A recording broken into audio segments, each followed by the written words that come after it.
నమస్కారం. మరొకసారి అందరు వందనాలు. దీపావళి కూడా వస్తుంది కదా, కానీ మీడియాలో కానీ పేపర్లు కానీ కొన్ని ఇబ్బందికరమైన వార్తలు చూస్తున్నాం. ఏంది అది అని అంటే, ఒక మంచి మనం 146 కోట్ల ప్రజలు 150 దేశాలకు విస్తరించి ఉన్నారు. ప్రపంచ దేశాల ప్రజలందరూ కూడా మన దేశంలో ఉన్నారు. మనము ఒక్కొక్క రాష్ట్రం ఒక్కొక్క సంస్కృతి, 29 రాష్ట్రాలకు 29 రకాల సంస్కృతి. అందుకనే భారతదేశాన్ని మొత్తం సంయుక్త రాష్ట్రాల భౌగోళిక భారతదేశం అనాలి. అందులో ఏం అనుమానం లేదు. మనము మన పిల్లల్ని కష్టపడి చదివించి విదేశాలకు పంపుతున్నాం, అక్కడ వెళ్తున్నాం, అక్కడ సెటిల్ అవుతున్నాం, మంచిదే. కానీ వాళ్ళతోని తిరస్కరణకు గురవుతున్నాము ఈ మధ్యకాలంలో. కారణం ఏంది అనేది ఒక 4-5 నిమిషాలు మాట్లాడుకుందామని అనిపించింది. పేపర్లు చదువుతుంటే అది చూస్తుంటే ఇండియన్స్ గో బ్యాక్ అంటుంటే ఎక్కడో కొంచెం కష్టం అనిపించి ఉన్నంత సమాచారం ఒక 7-8 నిమిషాల్లో చెప్తాను దయచేసి. ప్రధానంగా మనకున్న రోగం ఏంది? ఒక క్యాన్సర్ లాంటి జబ్బు ఏంది? కులం. మంచిగా ఉంటాం, సొంత కులపోడు కాదు, సొంత అన్నదమ్ములు కూడా ఎవరికి సహకరించుకోరు, సొంత కులమోడు అసలే సహాయం చేసుకోడు, కొనుక్కోడు. కానీ అది ఎందుకు? అదొక జాడ్యం, అదొక నీచమైన సంస్కృతి, దానికి ఆధిపత్యం వహిస్తున్న పెద్దలు. ఆడికి పోయినాక కూడా అదే సంఘాలు, ఆడికి పోయినాక కూడా తానా అదేనా, ఆట అదేనా, ఈ దరిద్రం అదేనా. ఇదే లండన్ పోతే కూడా అదే పరిస్థితి. రాబిన్సన్ లండన్లో ఏం చేసిండు? వీళ్ళందరూ వచ్చి ఏంది ఇదంతా? వాళ్ళు నిజంగా ప్రశాంతంగా బతికే మనుషులు. వాళ్ళు దినమంతా పని చేసుకుని రాత్రిపోయి ఉండేటోళ్ళు. వీళ్ళు మన వాళ్ళు వెళ్ళి అక్కడ దేవుడు అనేది మనసులో ఉండాలి, గౌరవించబడాలి. జీసస్ క్రైస్ట్ని మొక్కుతారు, ఇంటికి వెళ్తారు, హాయిగా చేసుకుంటారు, నమాజ్కి వెళ్తారు, ఇళ్ళల్లో ఉంటారు. మనం అది కాదు, ప్రతిదీ ఎక్స్పోజరే. ఊరేగింపులు. దేనికా ఊరేగింపు? ఊరేగించమనడా దేవుడు? గణపతి నన్ను ఎత్తుకొని ఇట్లా ఊరేగించమనడా? రోడ్ బ్లాక్ చేయమనడా గణపతి దేవుడు? ఇప్పుడు దుర్గామాతను హైదరాబాద్లో చేస్తున్నాం. ఇదివరకు ఎక్కడో ఒకటి ఉంటుండే, ఇప్పుడు గల్లికి అయింది. గల్లికి అనుమానం అయింది. ఇప్పుడు ఇంకొక 5 years లోపల, పోయిన సంవత్సరము 1,00,000 గణపతులు ఉంటే ఈ సంవత్సరము 1,20,000 దుర్గామాతలు వస్తారు. హుస్సేన్ సాగర్ని నాశనం పెట్టేస్తారు. అట్లనే లండన్లో కానీ, ఆస్ట్రేలియాలో కానీ, అమెరికాలో కానీ ఎక్కడైనా కూడా వాళ్ళు ప్రవహించే నీటిని, అందాన్ని చూసి ఆనందిస్తారు. మన వాళ్ళు దాన్ని పొల్యూట్ చేస్తున్నారు. అందులో స్నానం చేసి పవిత్రము అది హోమం పేరు బిట్ట పోయి చెక్కలు తగిలేసుకుంటూ అడ్డమైన మంటలు పెట్టుకుంటూ కూడా కంపులు చెప్తున్నారు. టెక్సాస్లో నేను అనుకుంటా, టెక్సాస్లో 90 feet హనుమాన్ టెంపుల్ తీసుకొచ్చారు. అక్కడికి హనుమాన్ స్టాచ్యూ తీసుకొచ్చారు. నేను చిన్నప్పటి సంది హనుమాన్ గుడికే పోతా, ఇప్పుడు కూడా హనుమాన్ గుడికి పోతా. The role of Hanuman character in the Ramayana one must appreciate. ఒక మంచి ఆప్త మిత్రుడు ఆయన. ఆ పాత్ర అంత మంచిగా ఇచ్చిండు వాల్మీకి. తీసుకుపెట్టి దానికి ఈయన మన హైదరాబాద్ నుంచి చిన్నజీర స్వామి దానికి అది ఇనాగ్రేషన్ అంటారు. అది మా తెలియదు, కరెక్ట్ ఇన్ఫర్మేషన్ లేదు. అంటే మనము ఎక్కడికి పోతున్నాం? మనం ప్రతి మతం అదే అంటుంది. ఇస్లాం ఏమంటుంది? అల్లా అంతే, ఇంకెవరు లేరు ఈ ప్రపంచంలో. అల్లా లేరు అని కానీ ఉన్నాడు అని కాకుండా అల్లాను పూజించిన వాళ్ళంతా కాఫిర్లు, అంటే వాళ్ళు సైతాన్లు ఉంటుంది. బైబిల్ ఏమంటుంది? నేను తప్ప ఈ ప్రపంచంలో ఎవరు లేరు అంటుంది. జొరాస్ట్రియన్ వాడే తోరా అది మేము తప్ప ప్రపంచంలో ఎవరు లేరు అంటుంది. అరే మరి ఎట్లా ఇదంతా? అంత ప్రతి దేశంలో కూడా అన్నీ ఉన్నాయి. ప్రతి దేశంలో యూనిటీ అండ్ డైవర్సిటీ ఉంది. కేవలం మా దేశంలో ఎప్పుడు కానీ అమెరికా క్రిస్టియన్ కంట్రీ కాదు.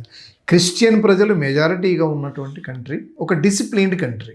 తర్వాత అన్ని సౌదీ కంట్రీలో కూడా వాళ్ళు మక్కా పోయిన తర్వాత అక్కడ ఒక పూజ, అదొక పద్ధతి, అదొక లైఫ్, అదొక స్టైల్. మనము డిఫరెంట్ స్టేట్లో, డిఫరెంట్ ఏరియాలో డిఫరెంట్ యాటిట్యూడ్ మెయింటైన్ చేస్తున్నాం. అందుకని కోపం వస్తుంది వాళ్ళకు. మార్వాడీలను గో బ్యాక్ అంటున్నాం కదా. మార్వాడీలను గోపాలి ఎందుకన్నా? మనం మన సంక్రాంతి పండుగ చేసుకోరు, దసరా పండుగ చేసుకోరు, మనం చేసుకునే అమ్మవారి గుడి చేసుకోరు, ఏది చేసుకోరు. ఆడికి ఎలా వస్తున్నారు, వాళ్ళే చేస్తున్నారు. ఎవరితో ఫ్రెండ్షిప్ లేదు, ఎవరికి సాయం చేసేది, ఎవరితో ఉండేది లేదు. కథం. మనకు కోపం వచ్చింది. గో బ్యాక్ అంటున్నాం. కరెక్ట్ స్లోగన్ ఇది. అంటే ఆర్టికల్ 19 భారతదేశంలో ఎవరు ఎక్కడైనా బతకవచ్చు, ఏమైనా చేసుకోవచ్చు, బతుకుదేరు కోసం ఏమైనా చేసుకోవచ్చు. కానీ అక్కడ ఉండే స్థానికంగా ఉండే వ్యక్తుల జీవన ప్రమాణాలను దాడి చేసినప్పుడు ప్రశ్న వస్తుంది. ఇప్పుడు లండన్లో వచ్చింది యాంటీ ఇమిగ్రేషన్ అనే దాని మీద వాళ్ళు చర్చిస్తున్నారు. రిషి సునాక్ ఇండియన్, ఇంట్లో కూడా ఆయన పూజలు చేస్తాడు.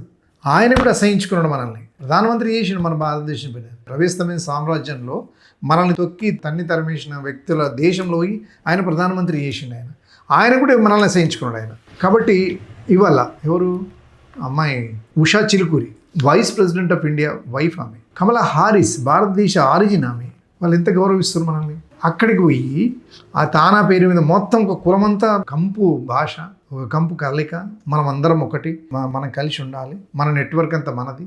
రాగానే నీ ఏ ఊరు, నీది ఏం పేరు, ఏ ఊరు, ఏ దగ్గర అవుతుంది, మీ బంధువులు ఎవరు, మీ టైటిల్ ఏంది, అది ఎందుకు అర్థం కాదు. మరి ఆ రాక్షసి ఎప్పుడు పోతుందో. అందుకని ప్రతి ఇంట్లో కూడా ఇప్పుడు అది పోవాలంటే ఒక క్రిస్టియన్ ఉండాలి, ముస్లిం ఉండాలి, ఒక దళిత్ ఉండాలి, ఒక బ్రాహ్మణుడు ఉండాలి, ముఖ్యంగా బ్రాహ్మణుడు ఉండాలి. కుల వ్యవస్థకు పునాది వాళ్ళే కాబట్టి, బ్రాహ్మణి భావజాలం కాబట్టి. బ్రాహ్మణులంటే బ్రాహ్మణ మనుషులు కాదు. ఆ తత్వం, బ్రాహ్మణ తత్వం అనేది ప్రమాదకరమైనది భారతదేశానికి.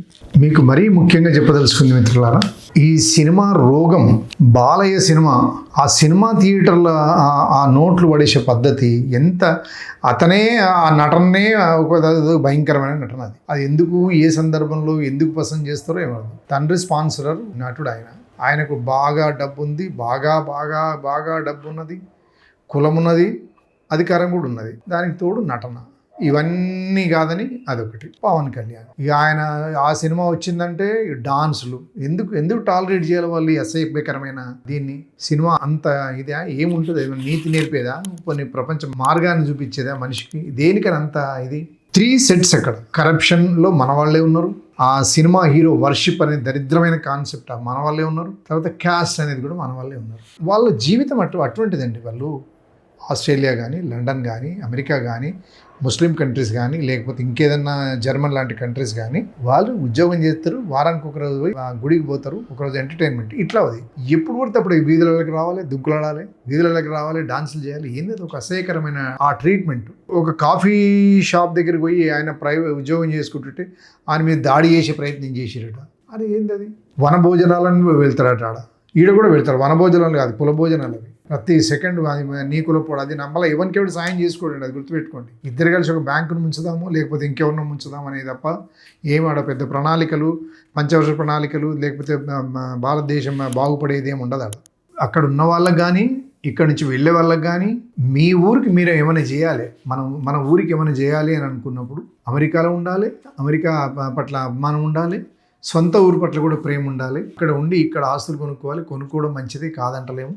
కానీ ఇక్కడ వారికి అందుబాటులో లేనంత ధరలు పెంచి కూడా వాళ్ళను మోసం చేసి, అబద్ధాలు ఆడి అక్కడ తీసుకొని వచ్చి ఆడికిలే బేరం పెట్టుకొని, ఈడ 10,000 ఉన్నా కూడా ఈడ రియల్ ఎస్టేట్ వాళ్ళు 20,000 ఉందంటే 20,000 ఇచ్చేసి ఆ ప్లాట్ ధర 20,000, పక్క పడ్డంత 20,000.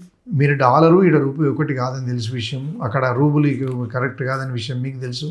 అన్ని దృష్టిలో పెట్టుకొని భారతదేశం యొక్క ఆత్మ గౌరవాన్ని, భారతదేశం యొక్క ఒక బయోడైవర్సిటీని ప్రపంచం అంతా కూడా. ఇంకొక విషయం, హోలీ పండుగ రోజు వాళ్ళని పట్టుకొని భయంకరంగా డాన్స్ చేస్తారట. ఒక అమ్మాయిని అయితే భయంకరంగా అవమానం చేశారు. ఇటువంటి అన్నీ ఉన్నాయి. ఇవన్నీ కూడా మనందరం ఒకసారి డిస్కస్ చేయాల్సిన అవసరం ఉందని భారతీయ పౌర సమాజం. అమెరికా పోతున్నాడు కాదు కదా, అమెరికా ఏం నేర్చుకొని వస్తున్నాడు, ఎవరికి ఏం చెప్తున్నాడు అనే దాని మీద కొంత మనం డిబేట్ చేయాల్సిన అవసరం ఉందని చెప్తూ, తప్పకుండా షేర్ చేయండి, చేస్తారని చెప్తూ ముగిస్తున్నాను. Thank you very much.